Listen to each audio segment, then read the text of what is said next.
Hello everyone, কেমন আছো সবাই? আশা করছি সবাই খুব ভালো আছো আর আমরাও খুব ভালো আছি।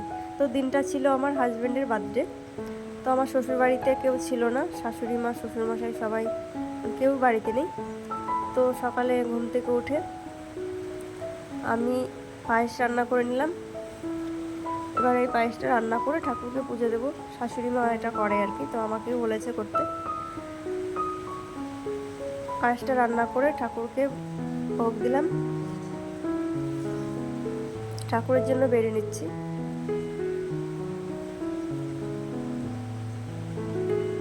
তো এখানে রসগোল্লা আর পায়েস দিয়ে ঠাকুরকে ভোগ দিয়েছি, পুজো দিয়েছি। তো এবার ওর জন্য বেড়ে নিয়ে যাব। তো চলে এলাম ঘরে।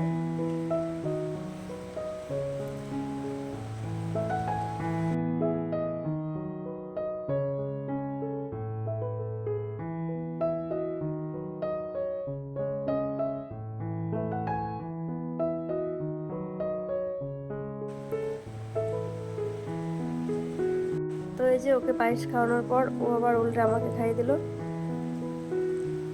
তারপর আমরা একটু টিফিন করে চলে গেলাম রান্নার কাছে। তো এখানে আমি একে একে 5 রকমের ভাজা করে নিয়েছি। এটা হচ্ছে পটল চিংড়ি, ডাল আর একটা ডাল দিয়ে পাট শাক। তো আমার এখানে সব রান্না কমপ্লিট হয়ে গেছে, আমি ওর জন্য খাবার বেড়ে নিয়েছি। তো কী রান্না হয়েছে সেটা তোমাদেরকে একটু দেখাই। এখানে আছে 5 রকমের ভাজা, আলু ভাজা, পটল ভাজা, ভেন্ডি ভাজা, কুমড়ো ভাজা, কাঁকরোল ভাজা, আর আছে ডাল দিয়ে একটা পাট শাক, একটা ডাল, আর করেছি পটল চিংড়ি, কাতলা মাছের তরকারি, মাছের মাথা, আর এখানে আছে 5 রকম চাটনি, স্যালাড, দই মিষ্টি, ফল, পায়েস, স্প্রাইট আর মাজা। তো ও খেতে বসে পড়েছে।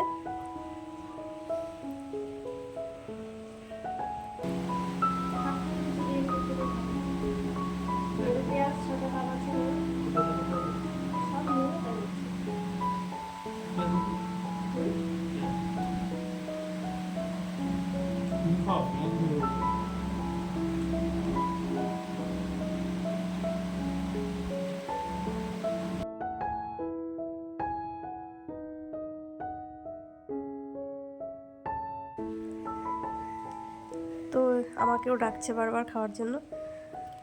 তো খাওয়া দাওয়া কমপ্লিট করে আমরা চলে এসেছি শপিং মলে। ওর জন্য একটা গেঞ্জি নিলাম।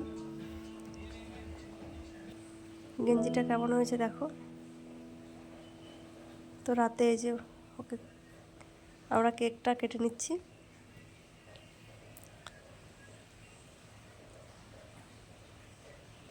ভিডিওটি কেমন লাগলো কমেন্ট করে জানিও। ভালো লাগলে লাইক, কমেন্ট, সাবস্ক্রাইব করে পাশে থেকো। দেখা হবে আবার অন্য কোনো ভিডিওতে। সবাই ভালো থেকো, সুস্থ থেকো। টাটা।